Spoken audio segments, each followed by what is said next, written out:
rock, paper, scissors as being the. I mean, that's the easiest tiebreaker of all time. I mean, so we go back and we do some fun stuff. So that is kind of the settle of all scores is old-fashioned rock, paper, scissors. So they had a good time with it. It was obviously best 2 out of 3, though. You can't just play once. Does it take any pressure off them and you at the same time? No, we've been very detailed in how we go about splitting up reps. I mean, a lot of work and thought goes into the amount of reps that each kid gets, whether it's with the 1s, 2s, and 3s. So, I mean, we've obviously detailed that out for quite some time now. So it's just a matter of keeping consistent with our rep count and making sure that they're all getting the necessary work so we can get a good evaluation. Oh, it's only been 2 days, but are you happy with those rep counts for each guy? Yeah, I mean, it's been extremely consistent, 25% split down the middle for everyone, and even numbers with groups. So everybody's had the same amount of reps with the 1s, 2s, and 3s. So they've gotten some good work in it. It hasn't been an issue for us at all. As the depth chart kind of takes shape, how will you kind of sit down and communicate that with the guys? Just honestly, I mean, that's the only way to do it. And I think, once it starts to kind of shake itself out, I think everybody understands, that only so many people can play. So, and I think everybody's pretty good self-evaluation, pretty good self-evaluating themselves on a daily basis. Each rep is under a bunch of scrutiny and a bunch of eyes are watching. So, I think they understand the magnitude of each practice and each rep. But at the same time, to go out there and play their individual games and play to the strengths of their abilities. How different has this been for you, transitioning from Dak Prescott being the guy in fall camp to now you have 4 guys you have to work with and find the best guy to come out of that group?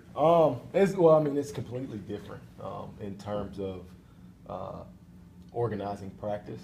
I mean, everybody knew Dak was getting all the reps with the 1s, and they were kind of fighting over the scraps. So it's completely different in that regard.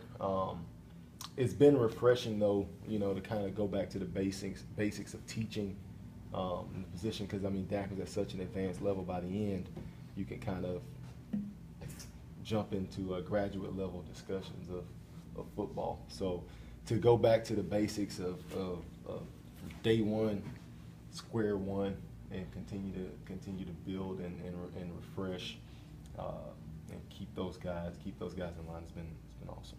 Dan said, I think Monday, that he'd never been in a situation where all 4. He's been 2, some 3, but not 4. Can you remember, in your experience, having 4 guys splitting down the? Yeah, it's very uncommon. And obviously it's a great problem to have. I really don't consider it a problem at all, but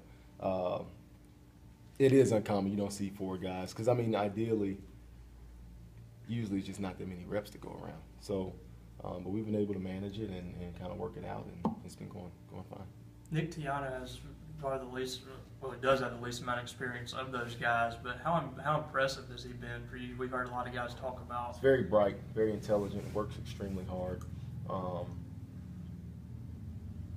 He's a really good football player. I'm excited to see how he continues to develop, but he's not a typical redshirt freshman. He's really worked his tail off both in the weight room and in the film room and his off-season development, off-season study to put himself in the position where he is now.